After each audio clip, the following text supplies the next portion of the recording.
There is no man more dear to me throughout the whole of history than the one who was sent as a guide, leading people from darkness to light. His message was simple and clear. Sebenarnya Fatani setelah baginda raja menukar agama daripada Buddha Mahayana dan memeluk agama Islam, nizam pemerintahan daripada Dewa Raja ditukar jadi Al-Islam. Semasa itu ulama-ulama daripada Yaman, terutama Yaman yang bergerak berdakwah Islam, semasa lagi belum lagi di sini nama Fatani, nama Langkasuka. Jadi alhamdulillah seorang ulama besar daripada Yaman yang namanya Syekh Safiyuddin Al-Abbas, keturunan Nabi kita sallallahu alaihi wasallam, bagi bertapak mengajar agama di sini, di Gresik, belum raja memeluk agama Islam.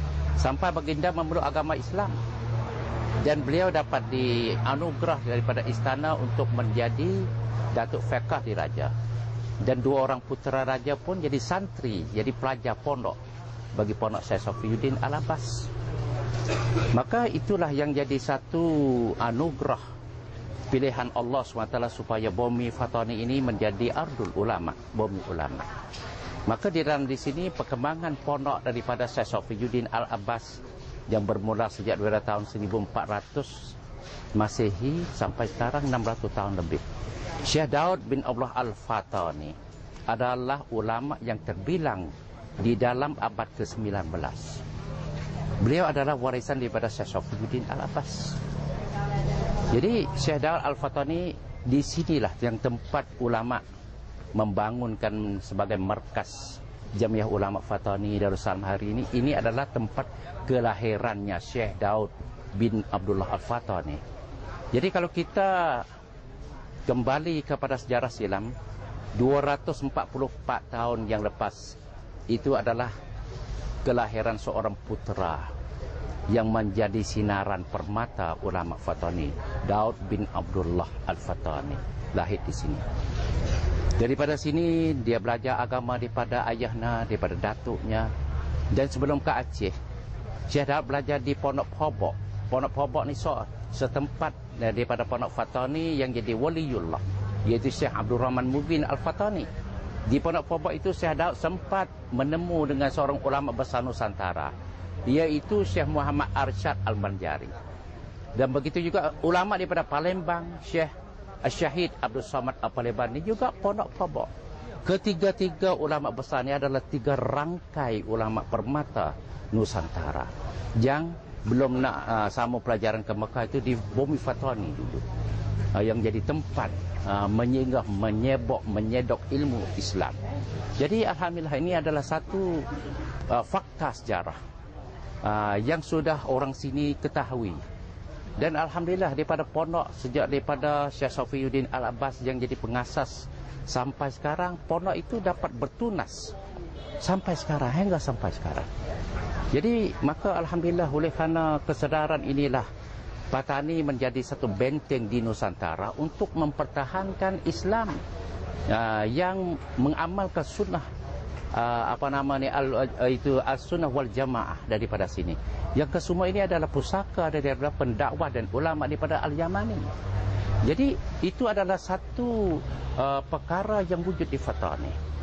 Fatani walau sekarang di dalam kerajaan yang bukan Islam, tetapi masyarakat provinsi 5 wilayah selatan ini syukur alhamdulillah. Siapa yang datang di sini melihat mana gambaran satu masyarakat umat Islam yang di dalam amalan Islam dan tradisi budaya warisan bangsa sejak daripada silam sampai sekarang. Yang jadi bukti yang penting itu kitab-kitab Jawi, kitab-kitab Arab yang telah ditukar daripada bahasa Melayu Palawa sejak Langkasuka setelah baginda raja memeluk agama Islam. Jadi ada fakta. Kitab Jawi yang pertama Syekh Safiyuddin Al-Abbas yang mengarang. Syekh Safiyuddin Al-Abbas mengarangkan kitab yang nama Sia-sia Berguna. Jadi kalau kita lihat di sini peranan ulama Fatani bukan hal-hal yang berkaitan dengan fiqh, usul dan tasawuf saja. Sia-sia Berguna itu adalah kitab yang dikarang berkaitan dengan ilmu kesihatan, Masya Allah, sia-sia berguna. Syekh Safiyuddin Al-Abbas yang mengarang sekitar tahun 1450. Jadi alhamdulillah sekarang kitab itu masih ada di dalam jagaan warisannya.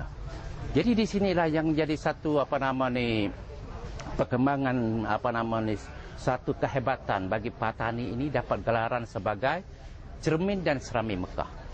Oleh kerana Sultan melantikkan para ulama menjadi penasehat, membangun ke rata-rata pasantren ataupun pondok-pondok tradisional di sini. Daripada Fatani naik sampai kepada Kedah. Kedah itu pondok yang awal daripada warisan Fatani. Kedah di pondok Pulau Pisang. Kelantan juga daripada warisan Fatani, pondok Pulau Condong di Kelantan. Kesemua itu anak murid Syekh Daud Al-Fatani di Mekah. Jadi alhamdulillah berkaitan dengan Syekh Daud yang kita kunjung kemari hari ini, satu perkara yang perlu kita mengingati bahawa Syekh Daud ini adalah seorang wira, seorang sang pujangga yang benar-benar mencintakan Islam. Dan yang pentingnya Syekh Daud mencontohi sebagai Wataniyah Fatani iaitu segi karya pengarangannya. Karangan yang sebanyak 101 tajuk yang dikarang oleh Syekh Daud Al-Fatani. Syekh Daud meninggal tanah tumpah darahnya tahun 1786. Yang sewaktu itu Siam dengan Patani ada satu peperangan. Apabila Patani kalah, maka Syekh Daud berhijrah kepada Terengganu dan sambung pelajaran ke Aceh. Dan daripada 3 bulan belayar Aceh kepada Jeddah, belajar pula di Mekah 30 tahun. 5 tahun pula di Madinah.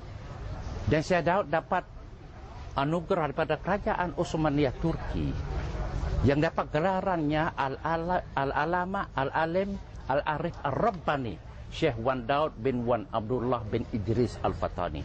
Ini adalah satu anugerah daripada kerajaan besarnya Utsmaniyah Turki kepada ulama. Ulama selain pada Syekh Daud Al-Fatani tidak ada di Nusantara yang dapat gelarannya Ar-Rabbani, maka Syekh Daud bin Abdullah Al-Fatani. Dan oleh kerana seorang Wataniyah Fatani yang beliau hijrah sampai kepada Makkah, beliau kebimbangannya Wataniyah Fatani tidak bisa nak bicara bahasa Melayu. Maka Syekh Daud juga yang membuka madrasah Al-Jawi di Makkah supaya mengumpulkan anak-anak Patani, anak-anak Melayu Nusantara boleh belajar lughah Melayu dan tulisan Jawi. Dan Syekh Daud juga dapat dilantik oleh kerajaan Utsmaniyah Turki menjadi Amin Dun Hajj yang pertama bagi Nusantara. Ini satu perkara yang kita banyak syukur alhamdulillah di atas jasa-jasa baik Syekh Daud.